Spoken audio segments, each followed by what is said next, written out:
Now we are going to study about Bohr's correspondence principle. तो इस principal में क्या होगा कि according to this principle for a large principal quantum number, कि जो लार्ज प्रिंसिपल क्वांटम नंबर के लिए जो क्लासिकल है और क्वांटम थ्योरी है वो सेम रिजल्ट देगी। बोहर्स कॉरस्पॉन्डेंस प्रिंसिपल के अकॉर्डिंग कि जो लार्ज प्रिंसिपल क्वांटम नंबर के लिए जो क्लासिकल है एंड जो क्वांटम थ्योरी है वो सेम रिजल्ट देगी। किसके लिए? लार्ज प्रिंसिपल क्वांटम नंबर के लिए।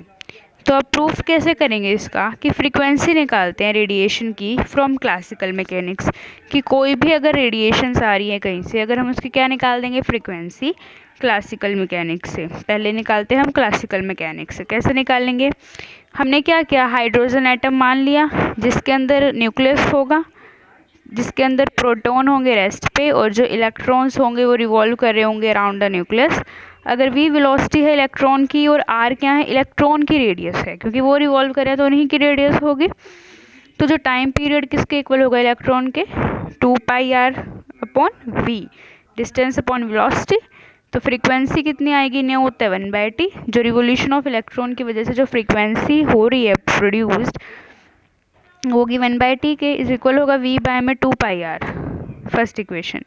जो रिवॉल्विंग इलेक्ट्रॉन है वो रिक्वायर करेगा एक सेंट्रीपिटल फोर्स। जो रिवॉल्विंग इलेक्ट्रॉन है जो रिवॉल्व कर रहा है उसके बाद क्या होगी, एक सेंट्रीपिटल फोर्स होगी।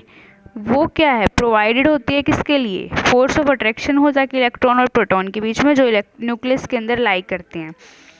जो इलेक्ट्रॉन रिवॉल्व कर रहे हैं उसको एक सेंट्रीपिटल फोर्स चाहिएगी, ताकि विच इज़ प्रोवाइडेड, वो कौन प्रोवाइड करता है, जो फोर्स ऑफ अट्रैक्शन होती है किसके बीच में, इलेक्ट्रॉन की और प्रोटॉन की, जो न्यूक्लियस के अंदर लाई करते हैं।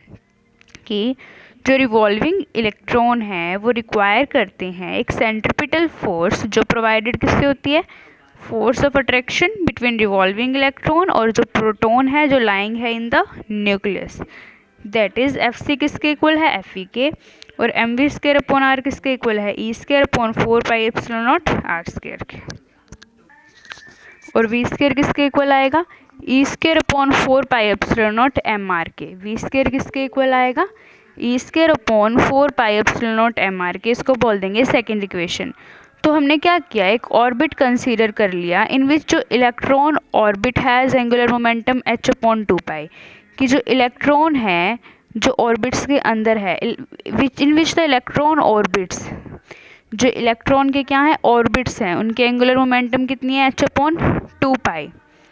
जो हमने क्या कंसीडर कर लिया, एक ऑर्बिट कंसीडर कर लिया इन विच जो इलेक्ट्रॉन की ऑर्बिट्स हैं उसके एंगुलर मोमेंटम क्या है, h/2π। जो इलेक्ट्रॉन ऑर्बिट्स हैं उसके एंगुलर मोमेंटम कितनी है, h/2π। तो मतलब mvr किसके इक्वल होगा, nh/2π। और this condition is not necessary in classical mechanics but is certainly permitted. वैसे ही नेसेसरी नहीं होती क्लासिकल मैकेनिक्स में, लेकिन देख लेते हैं कि mvr किसके इक्वल होता है, nh/2π के, और v किसके इक्वल आ जाएगा, nh/2πrm के।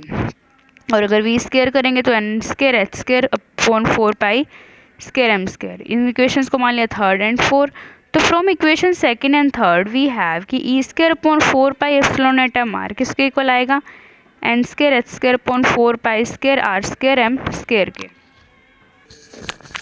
और आर की वैल्यू किसके इक्वल आएगी, N square H square epsilon upon pi M E square. इसको बोलेंगे फिफ्थ इक्वेशन। अगर डिवाइड करेंगे इक्वेशन 2 को इक्वेशन 3 से तो वी गेट वी किसके इक्वल आएगा, E square upon 2 epsilon N H के। इसको बोलेंगे सिक्स्थ इक्वेशन। v किसके इक्वल आएगा, E square upon 2 epsilon N H के। तो putting equation 5 and 6 in equation 1 तो हमें क्या मिलेगा, v किसके इक्वल आएगा, 2 न्यू किसके इक्वल आएगा, E square upon 2 epsilon N H into pi M E square upon 2π N square H square epsilon. जो 5 और 6 इक्वेशन है उसको हमने 1 में रख दिया। तो वी न्यू की वैल्यू किसके इक्वल आएगी, E square upon 2 epsilon N H pi M E square upon 2π N square H epsilon square. और न्यू की वैल्यू किसके इक्वल आएगी, M E raise to power 4 upon 4π epsilon naught square N cube H cube. Nu की value क्या आएगी, m e raised to power 4 upon 4 epsilon naught cube N cube H cube.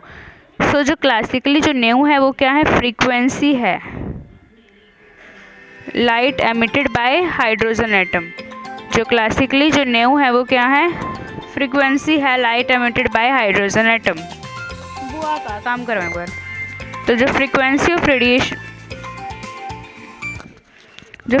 Of radiation होगी from quantum mechanics, तो according to Bohr's theory in hydrogen atom जो electron है while jump करता है higher energy level से lower energy level में, तो वो क्या करता है, एक फोटोन एमिट करता है जिसकी फ्रीक्वेंसी क्या होती है, न्यू होती है। According to Bohr's theory in hydrogen atom जो इलेक्ट्रॉन है ई वो जंप करता है हायर एनर्जी लेवल से लोअर एनर्जी लेवल में, तो एमिट होता है एक फोटोन जिसकी फ्रीक्वेंसी क्या होती है, न्यू। तो न्यू किसके इक्वल होगा, m e raised to power 4 upon 8 epsilon square h cube into 1/nf का स्क्वायर माइनस 1 में ni का स्क्वायर।